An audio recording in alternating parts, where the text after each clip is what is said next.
Good Erev Shabbos. I had hoped this week to be able to deliver the Derasha from the pulpit. However, due to technical difficulties, we will have to make do with my office as the backdrop. I want to share with you a thought regarding Yom Yerushalayim and the upcoming Chag of Shavuos. And I think that these two are connected at the hip.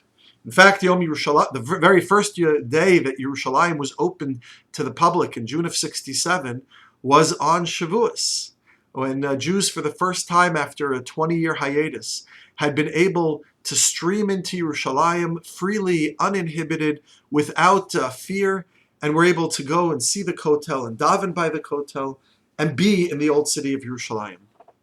So even though Yom Yerushalayim is not on Shavuos, certainly is connected to Shavuos. And of course, the day itself, Chav Ches Iyar, 28th of Iyar, is always just a few days before Vav Sivan, which is Shavuos itself. But I think it's no coincidence. So what is the connection, if there is one, between Yom Yerushalayim and Shavuos? So to understand this, I think we can go to the iconic song Yerushalayim Shel Zahav, which draws upon a story recounted in the Talmud about Rabbi Akiva and his beloved wife Rachel. Now, there are two parts to this story, one which is rather well known, and one which is lesser well known. The story begins with Akiva's wife Rachel, the daughter of Kalba Savua, who before they were married, she was the daughter of a wealthy farmer, and Akiva was just a lowly farmhand. Rachel plucks him out from the masses, and he was working for her father, and decides she's going to marry him. She tells her father, "I'm going to marry the farmhand," and her father, Kalba Savua, says, "Over my dead body," in essence. "And if you do go ahead with this, I will cut you off entirely." Rachel, being no wallflower, weeping willow, decides she's going to go ahead with what she thinks is the right thing. And she marries Akiva. And her father does cut them off. And they are dirt poor. So poor, the Talmud says, that Akiva had to pluck out straw from Rachel's hair. That's all they had was a little bit of straw to lie down on. So while they were living in this life of poverty, Akiva turns to Rachel and says, "You know, if I only had the money, I would buy you a beautiful Yerushalayim Shel Zahav," which is an idiom. It means a beautiful tiara, which gives the impression of the skyline of Yerushalayim. In fact, the Talmud uses the term Ir Shel Zahav to refer to a general tiara, and a Yerushalayim Shel Zahav is a super-duper magnificent tiara. So he says, if I had the money, I would give you a Yerushalayim Shel Zahav. Now, what does that mean? He didn't have any money. You could say anything you want, but I guess it's a nice thing to say. And that's the more famous part of the story. The less famous part of the story is what happens next, and that is they get a knock on the door. Talmud says that Eliyahu Hanavi had come disguised as an indigent man, even having even less resources than Akiva and Rachel. They open the door, and Eliyahu says, "My wife, I need some help. My wife and I just had a child, and I don't even have a bed. I don't even have a little bit of straw for my wife to sleep on." Akiva immediately looks at his wife and says, "We got to help him out. They have less than we do." And they give him a little bit of straw. And Rachel then looks at Akiva and says, "It's time for you to go study Torah." So then that's basically the end of the story. He goes on. He becomes the great Rabbi Akiva.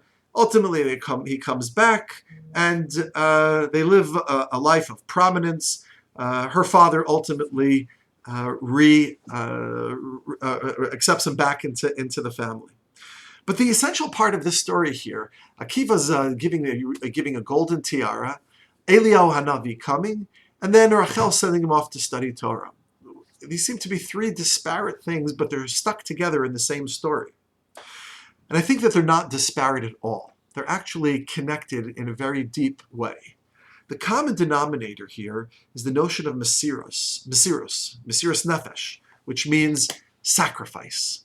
When Eliyahu, of course, Rachel sacrifices just to get married to Akiva, but as far as Akiva goes, he sacrifices when he makes a pledge to sacrifice when he tells his wife, if I only had the money, I would give you, all the gold in the world. I would give you the Yerushalayim Shel Zahav.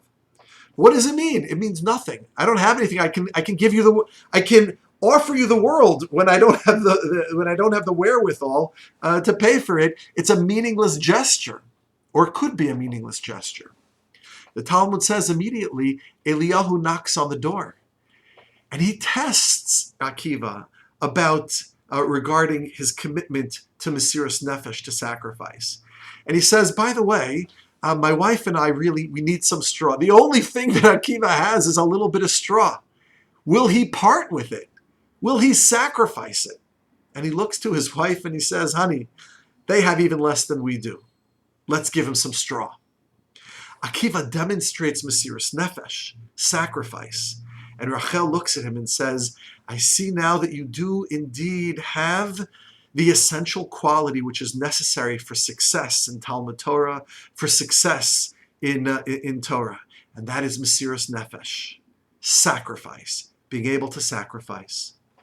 So in this story, we have Yerushalayim Shel Zahav representing sacrifice, and we have Talmud Torah requiring sacrifice, and Eliyahu Hanavi present in order to demonstrate or to bring out that Akiva, in fact, truly does have that midah of self-sacrifice, of Mesiras Nefesh. So it seems to me that Yom Yerushalayim and Shavuos are bound at the hip not by accident, because just as Torah demands sacrifice, Yerushalayim represents self-sacrifice. It is in the nature of Yerushalayim and in the nature of Torah. Mesiras Nefesh. It is in the nature, the essential nature of what it is to be a Jew. So if that's a story about Yerushalayim of old and how it represents sacrifice 2,000 years ago, let me share with you a story of Yerushalayim of today, representing sacrifice and demonstrating Mesiras Nefesh in the highest order. Story is told by Tzvia Erlich Klein about a young woman by the name of Yocheved who had a friend, came to visit Yerushalayim, and Yocheved recounts the following story.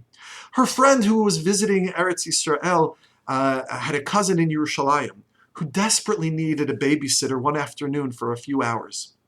And so Yocheved's friend, visiting, offered to go and babysit for the baby cousin who she had not yet seen.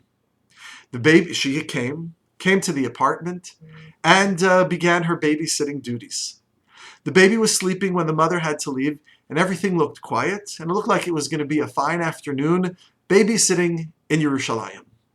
But when the baby awoke crying and didn't see the mother, and instead saw a stranger that he'd never seen before, so as you imagine, the baby started screaming and screaming and screaming. Yocheved's friend, the babysitter, did everything she could to think of to try to get the baby to stop screaming. She rocked her, she sang to her, she jiggled her, she changed her diaper, she did everything that a babysitter is supposed to do, but to no avail. And just as the baby kept screaming and screaming, suddenly there was a knock at the door.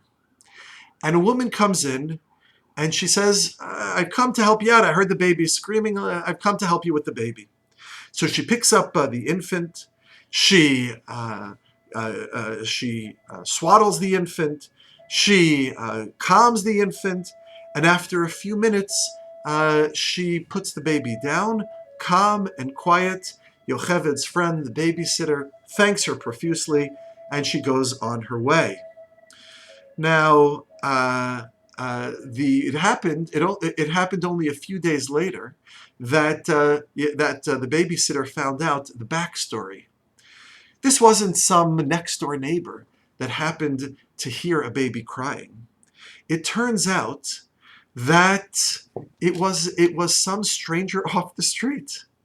A stranger, a Jewish woman walking down the street in Yerushalayim, heard a Jewish baby crying. She walks up 3 flights. She comes into the apartment. She helps the baby to go back to sleep and goes off on her way. Why? Because what it means to be a denizen of Yerushalayim, what it means to be a committed Jew, what it means to represent the values of Torah is Mesiras Nefesh. Mesiras Nefesh, self-sacrifice, doesn't always mean taking a bullet in the head during the times of the Crusades or during the Shoah to stand up for Torah. Sometimes Mesiras Nefesh just means a stranger walking up 3 flights of stairs to help a baby crying. In these days of Corona, we have experienced quite a bit of self-sacrifice, sacrificing our ability to daven in a shul, sacrificing seeing our friends, seeing our neighbors, being able just to be with one another. There's a lot of sacrifice that has been going on. But let us take strength in Yom Yerushalayim. Let us take strength in the midah of what it means to be a Torah Jew and draw on our Mesiras Nefesh, on that inner quality of self-sacrifice. And in that merit, may HaKadosh Baruch Hu indeed bless us all. A good Shabbos to all.